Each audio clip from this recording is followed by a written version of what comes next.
இன்னைக்கு இந்தியாவுல இருக்கக்கூடிய 28 மாநிலங்களையும் விட எல்லா வகையிலுமே உயர்ந்த ஒரு மாநிலமாக நம்மளுடைய தமிழ்நாடு அப்படின்னு சொல்லக்கூடிய இந்த ஒரு மாநிலம் இருக்கு.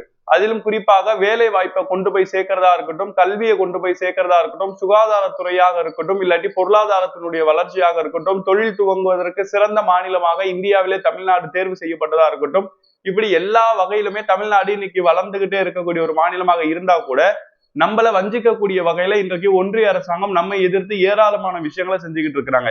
என்னதான் ஒன்றிய அரசாங்கம் நம்மள வஞ்சிக்கக்கூடிய வகையில பல விஷயங்களை செஞ்சா கூட இன்னைக்கு உலக அளவுல தமிழ்நாடு அப்படிங்கிறது மிகப்பெரிய பேர் பெற்ற மாநிலமாக இருந்துகிட்டு இருக்கு. அதிலும் குறிப்பாக கொரோனாவுடைய காலகட்டத்துல உலகத்துல இருக்கக்கூடிய எல்லா நாடுகள்லயுமே கல்வி திறன் அப்படிங்கறது குறைஞ்சிட்டு இருக்கக்கூடிய சூழல்ல தமிழ்நாடு அரசாங்கம் முன்னெடுப்பாக செஞ்ச இந்த ஒரு இல்லம் தேடி கல்வி அப்படின்னு சொல்லக்கூடிய ஒரு விஷயத்த உலகத்திற்கே முன்னோடி திட்டமாக இருக்கு அப்படின்னு சொல்லிட்டு அமெரிக்காவில் இருக்கக்கூடிய கலிபோர்னியா அப்படின்னு சொல்லக்கூடிய பல்கலைக்கழகத்தினுடைய ஆய்வறிக்கைகள்ல சொல்லப்பட்டிருக்கு.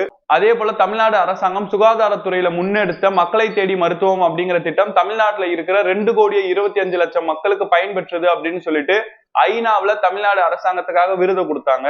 நம்மளுடைய தமிழ்நாட்டு முதலமைச்சர் அறிவிப்பு செஞ்ச காலை உணவு திட்டம் அப்படிங்கிறது இன்னைக்கு தமிழ்நாடை தாண்டி இந்தியாவுல பல மாநிலங்களையும் நடைமுறைப்படுத்தப்படுது. அதே நேரம் கடல் கடந்து பல நாடுகள், கனடா போன்ற நாடுகளையும் இப்ப அமல்படுத்திக்கிட்டு இருக்கிறாங்க. இந்த மாதிரி பல்வேறு விஷயங்கள்ல இன்னைக்கு இந்தியாவுக்கு முன்னோடி மாநிலமாக தமிழ்நாடு இருந்துகிட்டு இருந்தா கூட நம்மள தொடர்ச்சியாக ஒன்றிய அரசாங்கம் வஞ்சிக்கிட்டு தான் இருக்கு. அது திமுக ஆட்சியில இருக்கு அப்படிங்கிறதுக்காக மட்டும் இல்ல, அவங்களுடைய சித்தாந்தத்தை எதிர்த்து பேசக்கூடிய ஒரே மாநிலமாக தமிழ்நாடு இருக்கு, திராவிட கொள்கை இருக்கு அப்படிங்கிறதுக்காக தான் நம்மள தொடர்ச்சியாக வஞ்சிக்கிட்டு இருக்கிறாங்க. அப்ப இதற்கு எதிராக நாம எத்தனையோ விஷயங்கள்ல அவங்களை எதிர்த்து நம்ம போராடுறோம்.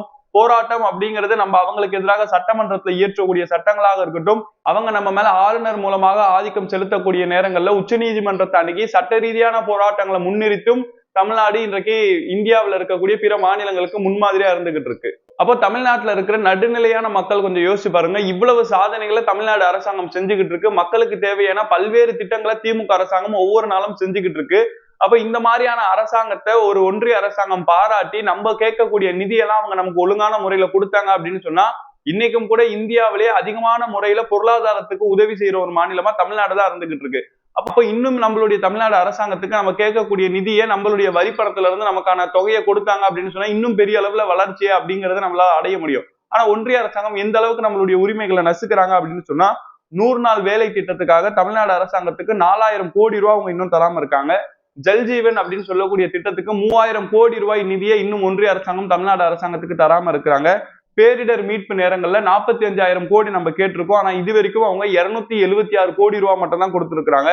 கல்விக்காக நமக்கு இங்க இருக்கக்கூடிய ஆசிரியர்களுக்கும் இங்க இருக்கக்கூடிய கல்வியை இன்னும் அதிகப்படுத்தணும் அப்படிங்கிறதுக்காகவும் நம்ம கேட்டிருக்கக்கூடிய நிதி 2,152 கோடி ரூபாவா அவங்க இன்னும் தராம இருக்கிறாங்க. நீங்க இந்தியை ஏத்துக்கணும், மும்மொழி கொள்கை ஏத்துக்கணும், இதெல்லாம் ஏத்துக்கிட்டாதான் கொடுப்போம் அப்படின்னு சொல்லிட்டு எல்லா இடங்கள்லயுமே நம்மள வஞ்சிக்கக்கூடிய வேலையை தான் இன்னைக்கு ஒன்றிய அரசாங்கம் செஞ்சுக்கிட்டு இருக்கு. இதையெல்லாம் கடந்தும் ஆளக்கூடிய அரசாங்கத்துக்கு கொடுக்கக்கூடிய எதிர்ப்புகளையும் தாண்டி இன்னைக்கு கீழடி அப்படின்னு சொல்லக்கூடிய இடம் தமிழ்நாட்டினுடைய கீழடி தாய்மடி அப்படின்னு பேசப்படுது. இந்த ஒரு விஷயத்த உலகறிய செய்யணும், இதுக்கான அங்கீகாரத்தை கொடுங்க அப்படின்னு கேட்டா நாங்க உங்களுக்கு அங்கீகாரம் கொடுக்க மாட்டோம், நீங்க இன்னும் நிறைய விஷயங்களை ஆய்வு செஞ்சு வெளில கொண்டு வரணும் அப்படின்னு சொல்லிட்டு நம்மளுடைய பாரம்பரியத்துக்கு எதிராகவும் நம்மளுடைய கலாச்சாரத்துக்கு எதிராகவும் நம்மளுடைய வளர்ச்சிக்கு எதிராகவும் முட்டுக்கட்டையா இன்னைக்கு இருந்துகிட்டு இருக்காங்க. இப்படி பல வகைகள்ல நமக்கு முட்டுக்கட்டா இருக்கக்கூடிய பாஜக அரசாங்கத்துக்கு எதிராக ஓரணியில் தமிழ்நாடு இன்றைக்கு ஒன்று திரண்டு நம்மளுடைய மாநிலத்து உரிமைகளுக்காக போராடணும். அடுத்து எந்த ஆட்சி வந்தாலும் சரி அந்த ஆட்சியில நம்மளுடைய பிள்ளைகள் இருக்கணும் அப்படின்னு சொன்னா நம்மளுடைய பிள்ளைகளுக்கு தேவையான வேலை வாய்ப்புகள் சரியான முறையில கிடைக்கணும் அப்படின்னு சொன்னா இன்னைக்கு திமுக அரசாங்கம் கொண்டு வந்திருக்கக்கூடிய சட்டத்திட்டங்கள் எல்லாமே அன்றைய ஆட்சியிலும் மக்களுக்கு போய் கொண்டு போய் சேர்க்கப்படணும் அப்படின்னு சொன்னா ஓரணியில் இன்றைக்கு தமிழ்நாட்டு முதலமைச்சருடைய கரத்தை பிடித்து எல்லா மக்களும் நின்றா மட்டும்தான் நம்மளால ஒன்றிய அரசாங்கத்தை எதிர்த்து வெல்ல முடியும் அப்படிங்கறத தெரிஞ்சுக்கோங்க. நம்முடைய தமிழ்நாட்டை எதிர்க்கக்கூடியவர்களுக்கு சத்தமா ஒரு வார்த்தையை உறக்க சொல்லும், அவர்கள் ஊதி அணைக்க நினைப்பது ஒளியை அல்ல உதய சூரியனை என்று.